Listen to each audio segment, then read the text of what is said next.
Warahmatullahi wabarakatuh. Nama Muhammad Ismail bin Muhammad Yusuf.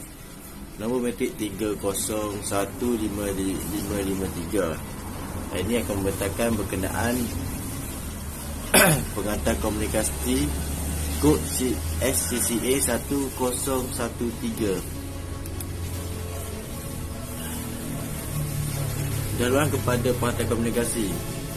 Komunikasi ialah sebuah tindakan untuk menyampaikan makna dari satu entiti atau kumpulan kepada yang lain melalui penggunaan tanda, simbol dan peraturan yang mana mudah untuk difahami oleh pihak lain.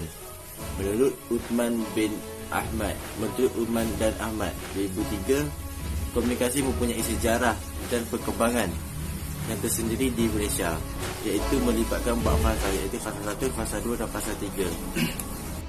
Sejarah dan perkembangan komunikasi. Fasa pertama bidang komunikasi ini dipengaruhi oleh bidang kewartawanan pada mula di mana sebuah zaman kemerdekaan lagi, media cetak surat khabar memainkan peranan yang banyak kepada masyarakat bagi memupuk semangat kebangsaan. Dalam peringkat ini, komunikasi ini digunakan bagi tujuan politik dan sosio-ekonomi. Seterusnya di fasa kedua, sewaktu Malaysia mencapai kemerdekaan, di mana komunikasi mula menjadi semakin berkembang dan mula mendapat perhatian orang ramai, di mana pusat surat khabar yang dahulunya bertapak di Singapura sekarang berpindah ke Kuala Lumpur. Bidang penyiaran bermula sekitar tahun 1970-an. Ajakan paragamik dalam bidang komunikasi negara bermula di fasa ketiga, di mana ilmu dan amalan komunikasi mula memperlihatkan. Bidang-bidang yang lain mula diperkenalkan, termasuklah bidang penyiaran. Latihan secara profesional dalam bidang penyiaran radio, televisyen dan agensi berita mula digandingkan dengan periklanan dan perhubungan awam. Sekitar 1980-an menunjukkan perkembangan yang pesat dan meluas dalam bidang komunikasi, yang mana bidang ini mula muncul sebagai satu bidang komersial. Setelah itu, bidang-bidang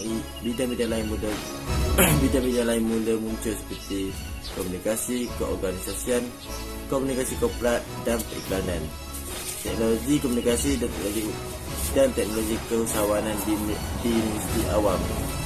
Sekian, terima kasih. Assalamualaikum dan salam sejahtera. Nama saya Muhammad Arif Shah bin Zulkifli. Nombor metrik 301584. Okey, saya akan bercakap tentang rangkaian sosial. Okey. Rangkaian sosial ni adalah merupakan satu jaringan yang semakin popular dalam kalangan masyarakat, iaitu pada hari ini, terutamanya ia lebih popular dalam kalangan golongan remaja. Okey. Yang pertama, fungsi rangkaian sosial. Okey. Rangkaian sosial ni diberi maksud iaitu sebagai satu perkhidmatan yang membenarkan individu membentuk komuniti sosial secara dalam talian bagi berbagai jenis tujuan dan aktiviti. Okey. Sebagai contoh, rangkaian sosial yang sering digunakan oleh masyarakat adalah seperti MySpace, Facebook, Twitter, Instagram, WhatsApp dan banyak lagi rangkaian yang wujud. Rangkaian sosial ni juga dapat memberi kemudahan kepada pengguna untuk berkomunikasi antara satu sama lain walau kita berada di mana pun, tidak kira masa dan tempat. Okey. Seterusnya saya akan bercakapkan tentang kepentingan rangkaian sosial kepada masyarakat. Okey, kepentingan pengguna rangkaian sosial boleh menjadi kesan yang baik dan buruk kepada seseorang pengguna. Okey. Ini adalah kerana rangkaian sosial ini di mana ia dapat mengeratkan hubungan silaturahim apabila antara satu sama lain.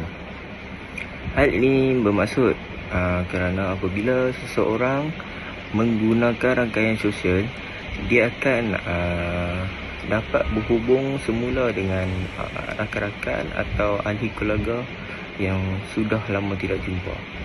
Okay, selain itu, rangkaian sosial juga dapat mempercepatkan proses penyebaran sesuatu maklumat kepada orang lain.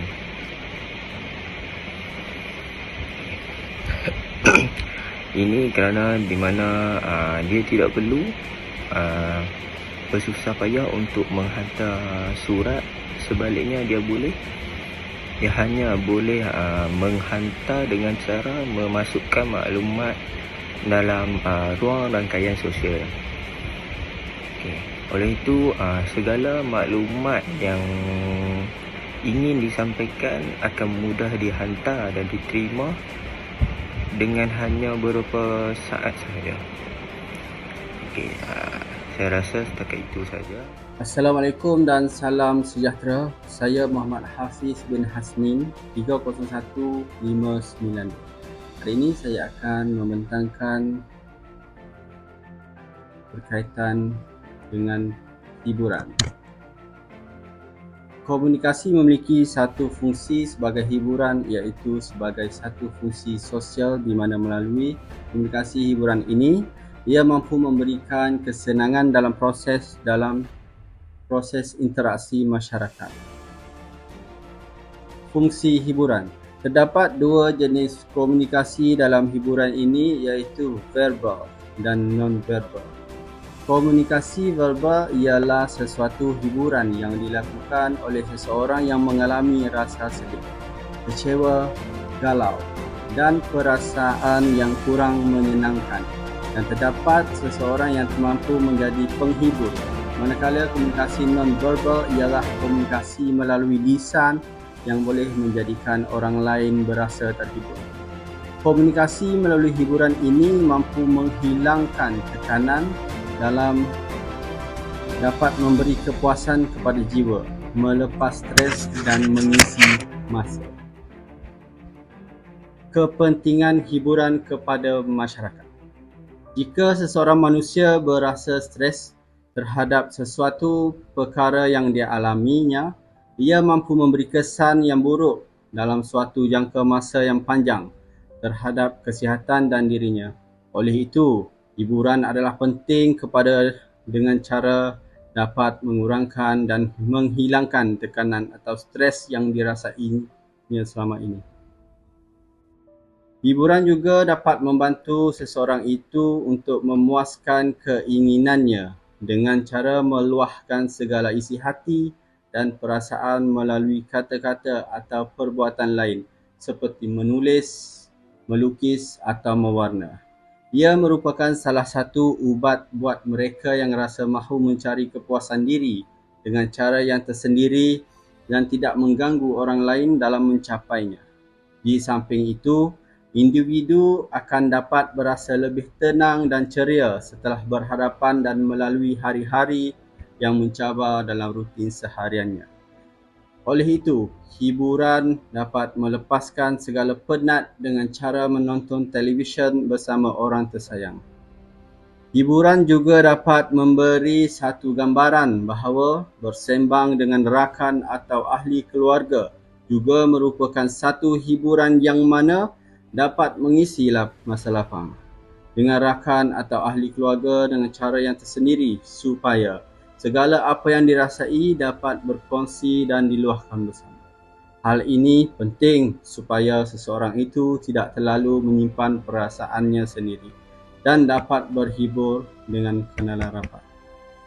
Sekian. Terima kasih.